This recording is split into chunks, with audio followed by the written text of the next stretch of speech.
Dad called me and said, "No Easter plans this year. Weather's bad. Everyone's staying home." That was all. No sorry. No maybe next time. Just that. Then he hung up. I stood there in my kitchen, staring at my phone. I thought maybe the call dropped, but it didn't. They weren't having Easter, or so I thought. It wasn't the first time they left me out, but this time, they didn't even bother hiding it. I tried to shake it off, ordered food, planned to watch Netflix, pretend it didn't hurt. Then my phone buzzed. A notification from my sister's Instagram. I opened it, and there it was. A full Easter dinner. The table loaded with food. Ham, eggs, mashed potatoes, rolls, mom's lemon pie. Everyone was there, smiling, laughing. Even Uncle Ray, who hadn't come in years. Everyone except me. The caption? Family means everything. Hashtag Easter blessings. My stomach dropped. They didn't cancel Easter. They canceled me. I called Dad. He picked up like nothing was wrong. "Hey, what's up?" he asked. "You said Easter was canceled because of the weather," I said quietly. "Yeah," he replied, slow and careful. "Funny," I said, "because it's sunny out and I just saw the dinner on Instagram. Everyone's there. But me." There was silence. Then he finally spoke. "Look, let's not make this a thing. You lied to me." "It's not a lie," he said. He paused. "You've been distant. It didn't feel right. Honestly, it's just easier this way." "Easier for who?" I asked. "For everyone," he answered. "You're more like a guest than family now." That hit hard. But while he kept talking, making excuses, I opened my phone. There's one thing he forgot. The car in his name? I bought it. I paid the bills, the insurance. It was mine, even if the paperwork said otherwise. I opened the app, clicked a few buttons. Confirm sale. Done. 2 hours later, a tow truck arrived. He found out when he knocked on the door. And I smiled when he called me, because that was just the start. See, this wasn't about Easter. It had been building for years. 7 years of me helping them. Gas money for my sister. Groceries for my parents. Paying their bills. It never stopped. Every month, they expected money from me. But no one ever asked how I was doing. No one ever thanked me. But if I was even a day late, the guilt trip started. We're family. Your sister's struggling. You don't have a wife or kids. You can afford it. I believed that's what family meant. But after Dad lost his job when I was in college, everything changed. My sister took over. She decided who mattered and who didn't. Guess who didn't matter? Me. She got married at 22, divorced at 24, married again at 26 to a guy named Ryan. He was quiet, kept his head down. When she wanted a fancier wedding, I paid for it. When their pipes burst, I helped. When they bought that SUV, I covered the down payment. It was never them. It was always me. But not anymore. Then came the car. Dad's credit was ruined because of a loan he never paid back. He told me he couldn't buy a car to help him get back on his feet. I didn't think twice. I got him a used Camry. I paid for it every month. I paid the insurance too. The car was under my name, but registered to him. "It's just paperwork," he said. "You're not even using the car." I should have known better. Fast forward to this year. I had finally finished paying off a huge credit card bill. Most of it was from Mom's dental emergency. She promised to pay me back. She never did, but I didn't complain. I was just glad to be done with the debt. I finally thought about taking a real vacation. Maybe Greece. Then Easter came. They told me there were no plans this year. So the weather was bad, and everyone was staying home. I believed them, like a fool. Then I saw the photo. Everyone smiling around the Easter table.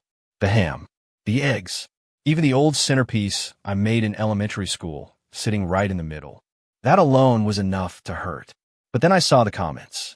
Buried under the hashtag Grateful Heart caption, my aunt commented, "So happy everyone made it. Even Ryan's parents flew in. Sad Jake couldn't be there again." And my sister replied, "He said he had better things to do. Can't force someone to care about family." I nearly dropped my phone. She lied. She made it seem like I didn't care, like I chose not to be there. And everyone believed her. Then came a last straw. The next morning, I checked my banking app. There was a payment to a wedding planning company. My heart sank. It was on an old credit card, the one I'd let my sister use 2 years ago to plan a surprise for Ryan's birthday. I looked closer. New charges. Thousands of dollars. All in the last 2 weeks. I called the company, pretending I didn't know anything. The woman on the phone said, "Oh yes, the vow renewal ceremony." It's going to be beautiful. Everything's set for next Saturday. Looks like your card covered the deposits. A vow renewal. My head pounded. They didn't invite me again. They used my money again. And they didn't even try to hide it this time. I was angry, but I stayed calm. No yelling. No messages. No drama. I did something better. I opened the app connected to Dad's car. I listed it for sale. While I waited for the tow truck, I made other changes. Canceled the auto pay on their bills. Disconnected my account from their groceries. Removed myself from the family Netflix plan. Petty? Maybe. But it was only the start. 2 hours later, the tow truck arrived. I got a group text. Celia, what did you do? Why is Dad's car being taken? Dad, did you sell the car? That's our car. I replied. Me? No, it was my car. Register to you because your credit is trash. My generosity is over. Consider yourself removed. Happy Easter, Celia. Celia, you've lost it. You're destroying this family. Me? You already did. I'm just cleaning up the mess. She called me 6 times. I didn't answer. But the next morning, Ryan, her husband, texted me. Ryan, can we talk? I didn't know about any of this. I think I need out. I stared at the message for a long time. For the first time, someone else finally saw her for who she really was. The vow renewal was booked for Saturday. Private garden. Fancy lights. Handwritten vows. I knew every detail because I paid for it. Correction, I had paid for it. By Thursday, the planning company got my cancellation request. I disputed every charge. Reported fraud. Case opened. Let Celia explain that one. But I wasn't done. Ryan and I met at a quiet cafe the night before the event. He looked tired. Pale. Eyes dark like he hadn't slept in days. I'm sorry, he said right away. I shrugged. You didn't steal from me. I knew she used your card once, he admitted, for some birthday thing, but this, he rubbed his face. This was a whole operation. She bragged about having control over you. It all started with the car. Dad's credit was ruined from an old loan he never paid back. He told me he couldn't get a car to help himself feel independent again. Without thinking twice, I helped him. Bought him a used Camry. I paid for the car. Paid for the insurance. It was under my name, but registered to him. It's just paperwork, he told me. You're not even using the car. I should have known better. Time passed. I finally paid off a big credit card debt. Most of it came from Mom's dental emergency. She promised to pay me back. She never did. But I was finally breathing again. Thinking of a vacation. Maybe Greece. Then Easter came. They told me there was no celebration. Said the weather was bad. Everyone's staying home. I believed them. Then I saw the photo online. The Easter table. Full of food. Smiling faces. Even a little centerpiece I made as a kid sitting right in the middle. That was bad enough. But the comments made it worse. My aunt wrote, "So glad everyone could make it. Even Ryan's parents flew in. Sad Jake couldn't be there again." My sister replied, "He said he had better things to do. Can't force someone to care about family." I almost dropped my phone. She lied. She made me look like I didn't care. And everyone believed her. That was the last straw. The next day, I checked my bank app. There was a charge to a wedding planning company. It hit me, an old credit card. The one I'd let my sister use 2 years ago for a surprise birthday gift for Ryan. New charges. Thousands of dollars. All recent. I called the company, acting clueless. The woman on the phone said, "Oh yes, the vow renewal. It's all set for next Saturday. Your card covered the deposits." A vow renewal. They didn't invite me, but they used my money. Again, I stayed calm. No angry texts. No calls. Just action. I opened the app connected to Dad's car. Listed it for sale. While I waited for the tow truck, I canceled their auto pay bills, shut off the grocery payments, removed myself from the family Netflix. Petty? Maybe. But it was just the start. 2 hours later, the tow truck showed up. My phone buzzed with a group text. "Celia, what did you do? Why is Dad's car being taken?" "Dad, did you sell the car?" "That's our car." "Me? No, it was my car. Registered to you because your credit's trash. My generosity is over. Consider yourself removed. Happy Easter, Celia." "Celia, you've lost it. You're tearing this family apart." Me? You've already done that. I'm just cleaning up the mess." She called me 6 times. I ignored every call. But the next morning, Ryan, her husband, messaged me. Ryan, can we talk? I didn't know about any of this. I think I need out. I stared at the message. Finally, someone saw the truth. The vow renewal was fancy. Private garden, lights, handwritten vows. I knew every detail because I paid for it. Correction, had paid for it. By Thursday, I canceled it all. Reported fraud. Sent in my evidence. Let Celia explain that. But I wasn't done. The night before the event, I met Ryan at a quiet cafe. He looked exhausted. I'm sorry, he said. You didn't steal from me, I replied. I knew she used your card once, he admitted. But this was a whole scam. She bragged about controlling you. Saturday came. I wasn't invited, but I showed up. Everyone sat under the white canopy. Champagne flowing. Flowers shining. Mom wiping her eyes. Dad fixing his tie. Celia at the altar, smiling. She hadn't seen me yet. I walked calmly down the aisle in jeans and a black shirt, holding the folder Ryan gave me. People gasped. My uncle whispered, "Is that him?" Celia turned. Her smile disappeared. What are you doing here? She hissed. I stopped 10 feet away. Relax. I'm not staying long. Just dropping off a gift. She crossed her arms. Whatever stunt this is. I opened the folder. First, bank records showing you used my card to pay for all this. Gasps. Second, screenshots of the emails you sent using my billing info. More gasps. Third, Ryan's bank statement. The money you said was for family emergencies. Spoiler, it wasn't. Celia froze. Ryan stepped forward. She lied to everyone, I said. Told you I didn't want to be here. Meanwhile, I was paying for it. Mom stood up. That's enough. No, I cut her off. You knew what she was like. You chose her. Over and over. I was just the wallet in the corner. I turned to Celia, and guess what? This wallet is gone. Ryan looked at her one last time. I'm done, he said. Find someone else to lie to. He walked out. I followed. Celia screamed my name, but I didn't look back. That night, I turned off my phone, drank wine, enjoyed the silence. By morning, I had 19 missed calls. Mom, Dad, Celia, unknown numbers. Probably the whole family saw what happened. I ignored them all, except one text. Ryan, thank you. You reminded me I'm not crazy. You saved me more than you know. I smiled. That was closure. But Celia wasn't done. 3 days later, a letter from her lawyer showed up. Not even official. Just dropped dramatically on my porch. She was suing me for emotional damages, public humiliation. I laughed so hard I choked on my coffee.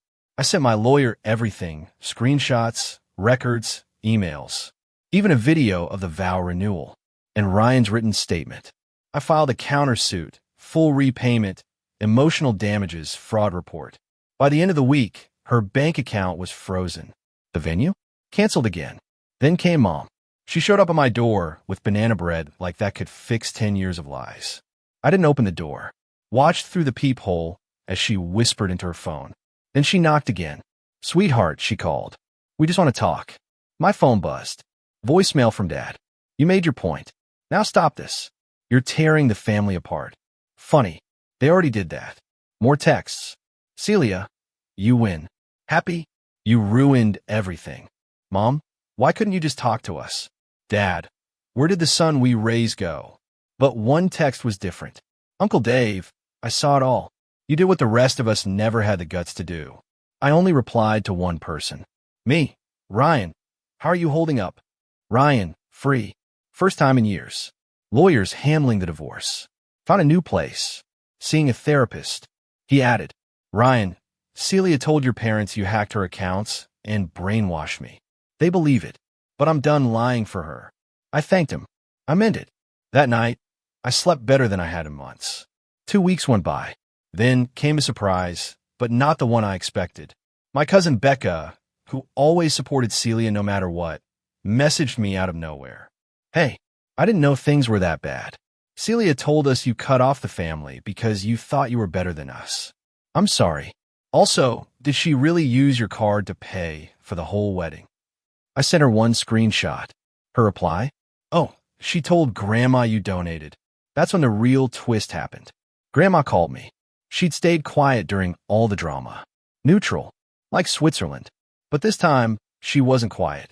I saw the video, she said calmly. What video? I asked. The one your cousin filmed. You think it didn't make it to the family group chat? My stomach dropped.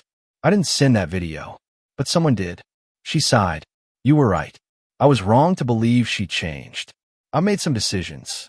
You're getting the house. I froze. Grandma. Don't argue, she said. I should have done this 5 years ago. She would have sold it for handbags. You've always been there, even when we didn't deserve it. That was it. Real, honest validation. I hung up, sat there in silence. Let it sink in. Then my phone lit up again. Celia. This time, it wasn't threats or yelling. Just 2 words. You win. I stared at the screen. This wasn't a win. This was the truth finally coming out. And it was just beginning. It's been 3 months since everything fell apart. The vow renewal? Cancelled. Celia and Ryan? Over. Divorce filed. The lawsuit? Dismissed. The judge looked at my evidence, then at Celia's lawyer, and asked, Are you serious? My countersuit? Still ongoing. But the word settlement keeps coming up. When I get it, I'm donating half to a women's shelter in Celia's name. Petty? No. Perfect? Absolutely. My parents? They've stayed quiet since court. Mom tried once. She sent a photo of their empty dining table on Mother's Day with a message. Hope you're happy. I didn't answer. I just smiled, closed the message, and poured myself a glass of wine. On my own balcony. In my new apartment. In a new city, 3 states away. They didn't even know I'd left. I never told them. I didn't know them that. The house Grandma promised? It's mine now. The papers came last week. She sent me a handwritten letter. Shaky handwriting. But the words hit me harder than anything my parents ever said. You kept giving when everyone else kept taking. That ends now. This is yours. Not because you paid, but because you never asked for anything. I cried reading that. Not because of the house, but because someone finally saw me. Sometimes I wonder if they miss me. Mom, Dad, even Celia. Do they sit at their smaller table now and regret what they did? I doubt it. They lied to themselves for so long. The truth probably feels like betrayal. But their world didn't fall apart when I walked away. Mine finally began. I started running again, writing again, made real friends, people who don't ask for money every time I answer the phone. I even booked that vacation I always dreamed of. One-way ticket. Greece. Yeah, I'll leave next week. The last message I got from Celia came 2 nights ago. You should have stayed quiet. Now everyone knows who you really are. I looked at the message, then typed back. They do. And for the first time, so do I. Blocked. Done. And if you're reading this, stuck in that same place, the family bank, the punching bag, the scapegoat, hear me clearly. You don't owe them your silence. You don't owe them your money. You don't have to set yourself on fire to keep them warm.